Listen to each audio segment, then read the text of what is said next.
My name's Jack. I'm 40, divorced, and I live alone in a quiet neighborhood just outside of Cincinnati. Pretty average life. Got my job in logistics, pay my taxes, watch football, yell at politicians on TV. You know, the usual. Everything was normal until Yusuf moved in next door. He wasn't loud, didn't throw wild parties. He actually mowed his lawn twice a week, which made the rest of us look like slobs. But it wasn't his yard or his car or anything like that. It was him.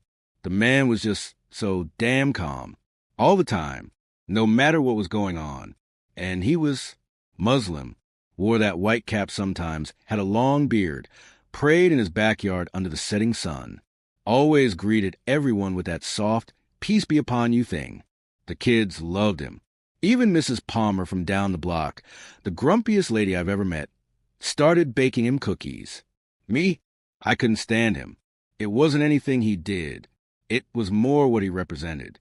Every night on the news, it was the same thing. Terrorism, extremism, something about Sharia law. And now I had that right next door to me. No thank you. I started keeping tabs. Yeah, I know how that sounds. But I wanted to be prepared in case he did something sketchy. I'd peek through the blinds when his friends came over. I listened through the wall when I thought I heard him talking Arabic on the phone. I even started writing down the license plate numbers of his guests. Then one day, I overheard him at the mailbox talking to another neighbor about patience being a form of worship or something. And something inside me snapped. You know what? I thought, I bet he's just repeating stuff he's memorized. Probably doesn't even understand what he's saying. So I decided I'd prove it. I'd outsmart him at his own game. I'd study his religion, his so-called holy book, and I'd rip his arguments to shreds in front of everyone. It wasn't about curiosity. It was about revenge. I downloaded a PDF of the Quran, ordered a few anti-Islam books online, started watching hours of YouTube debates. I made notes, highlighted contradictions, memorized verses I thought were ridiculous or violent. I was preparing for war, a war of words. Then came the day I picked a fight. We were both taking our trash cans out, and I casually dropped a line like, "Hey, Yusuf, I read something weird in your Quran yesterday. Mind if I ask you about it?" He smiled like I just asked him if he liked apple pie. "Of course, Jack. Go ahead." So I quoted a verse about fighting and asked if Islam really promotes violence. I was ready for fireworks, but he didn't flinch. He just said, "Context is important. That verse was revealed during a battle when Muslims were under attack. There's another verse right after that says if they stop fighting, then you must also stop." Then he added, "But I'm happy to show you some other verses too, ones about compassion, justice, and kindness." I didn't know what to say. He wasn't offensive. He didn't raise his voice. Hell, he even invited me for tea. Tea? After I accused his entire religion of being violent? I declined, of course. But I couldn't stop thinking about it. How could someone be so composed? So unfazed by someone practically spitting in his face? That night, I sat back down with the Quran. Not because I wanted more ammo, but because I needed to understand how this guy stayed so damn grounded. And that's when it started. I came across a verse that said, "Repel evil with that which is better.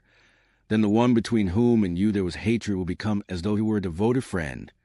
Quran 41:34. I stared at that line for a long time. It felt personal, like the book was talking to me, not about me. The man I wanted to destroy wasn't fighting back. He was responding with kindness. I didn't sleep well that night. I kept picturing his smile, his calm, the way he picked up trash on the sidewalk, even when it wasn't his. And for the first time, I wasn't sure who the bad guy was anymore. You ever read something that makes you feel like someone's been watching your entire life? That's how I felt reading that verse. Repel evil with that which is better. It haunted me. I had it stuck in my head like a song you can't shake off. I even wrote it down on a sticky note and slapped on my fridge. At first, just to stare at it, like some kind of challenge. But the more I looked at it, the more it felt like a mirror. So I kept reading. I didn't tell anyone, obviously. Can you imagine me, Jack, the guy who cursed at the news every time the word Islam came up, sitting in his living room, reading the Quran like it was a self-help book? Yeah, I wasn't ready for that conversation. But here's the weird part. The more I read, the less angry I felt. There were chapters about mercy, forgiveness, respecting parents, taking care of the poor, even protecting the rights of people you disagree with. It wasn't at all what I expected. I was looking for hate, and instead I kept finding peace. But I wasn't ready to admit that yet. So I doubled down. Maybe it's just the English translation, I told myself. Maybe it's sugar-coated. So I started watching debates again, looking for dirt. I joined forums, messaged ex-Muslims, looked for anything that would reinforce what I already believed. But none of it felt solid anymore. It all sounded like noise. Meanwhile, Yusuf just kept being Yusuf. He waved at me every morning, shoveled the snow off the sidewalk in front of my house without being asked. Once, I caught him leaving a warm meal on old Mr. Connolly's porch when he was sick. He didn't even knock, just walked away. Who does that? Then one Friday, I saw him walk into his car in a white robe and cap. I was about to duck behind the curtain like usual, but something stopped me. Instead, I stepped outside. He turned, surprised but still smiling. "Hey, Jack, where you headed?" I asked, playing dumb. "Friday prayer," he said. "The mosque down on Harrison." I hesitated. "Do they let non-Muslims in?" He paused for a second, then said gently, "Of course, you're always welcome." I didn't go, not that time, but I thought about it, and that scared me more than anything, because something inside me was changing. This wasn't just about proving a point anymore. This was about me, my identity, my pride, my ego, and it was unraveling. A week later, I picked another verse, this time about charity. I walked over to Yusuf's porch, knocked on his door, and as soon as he opened it, I fired at him like a missile. What does this mean? Spend from what you love? That sounds manipulative, guilt-tripping people into giving. He didn't react the way I expected. Again, instead, he invited me in. I froze. For a second, I actually considered walking away. But then I remembered that sticky note on my fridge. And before I knew it, I was sitting on his couch, drinking mint tea and listening to soft Turkish music in the background. He explained the verse. It means true generosity is when you give what actually matters to you, not leftovers, not what's easy. It's not about guilt. It's about sincerity. Then he added, it's like, if someone needed help and all you gave them was your spare change, did you really feel anything? I didn't answer, because I had done that countless times, given just enough to silence the guilt, never more. And here was this man, giving without asking, smiling without agenda, open his home to someone who tried to humiliate him. What kind of person wins like that? That night, I couldn't sleep. I tossed and turned, hearing his words in my head, feeling something burning in my chest that I hadn't felt in years. Not anger, not resentment, guilt, and maybe a strange kind of hope. I got up at 2 a.m., sat down at the kitchen table, opened the Quran again, and whisper out loud, God, if you're real, if this is from you, then show me something. I didn't expect lightning bolts or voices in my head. But what came next wasn't nothing either, because the next morning, Yusuf knocked on my door. He wasn't carrying a Quran or a lecture. He just had a tray of fresh Turkish pastries and said, after Yusuf handed me those pastries, he didn't linger. No lecture, no invitation, just a smile and a quiet, have a peaceful day, and then he walked away. I stared at that tray like it was glowing. I don't know what hit me harder, the gesture itself or the fact that it felt like a response to the prayer I mumbled the night before. I wasn't the praying type, never had been, but something about that moment made my chest tighten, like maybe I had been heard. That whole day felt different. I sat on the porch for a while just listening to birds, watching the wind move through the trees. No TV, no YouTube debates, no forums, just silence. And for once, the silence didn't feel empty. It felt full. I started going through my old notes, the ones I made when I was preparing for war. I looked at them differently now, not like a playbook, but like a timeline of a guy who was angry, bitter, and scared of things he didn't understand. That guy was me, and I didn't like him very much. Later that week, I saw Yusuf unloading groceries from his car and ran over to help. He tried to stop me. No, no. Please, you don't have to. I know, I said, but I want to. He paused for a second, then smiled. Okay, Jack. We brought the bags in, and again he offered me tea. This time, I didn't hesitate. We sat at his kitchen table, and I finally asked, "Why are you like this?" He tilted his head. Like what? You never get mad. You never argue. Even when I was being a total jerk, you were patient. Why? He took a sip of tea before answering. My teacher once told me, when someone throws dirt at you, don't throw it back. Plant a flower instead. I try to live like that. I scoffed. Yeah, well, that's great for you. But not everyone can be that peaceful. He looked at me, not with judgment, but something else. Something like, hope. You could be. That night, I started reading again, but not with the goal of finding proof or contradictions. This time, I read like a man searching for water in the desert. I started with Surah Al-Fatiha, the opening chapter. Just 7 lines. But those lines hit harder than anything I'd ever read. They weren't just poetic, they felt personal, like a whisper in the heart. Guide us to the straight path. I said it out loud, and this time I meant it. One day, as I walked past Yusuf's house, I noticed his garage door slightly open. I knocked, but no answer. I peeked inside and found him inside, working on an old bike. Need help? I asked. He looked surprised, then laughed. Always. We spent hours in that garage. Grease on our hands, music playing softly from his phone, some Turkish singer with a haunting voice. Between fixing chains and adjusting brakes, we talked. Not about religion, not directly, but about life, regret, mistakes. I told him about my divorce, about how I pushed everyone away, how I blamed the world for everything, politicians, immigrants, Muslims, you name it. It felt good to say out loud. He just listened. No sermon.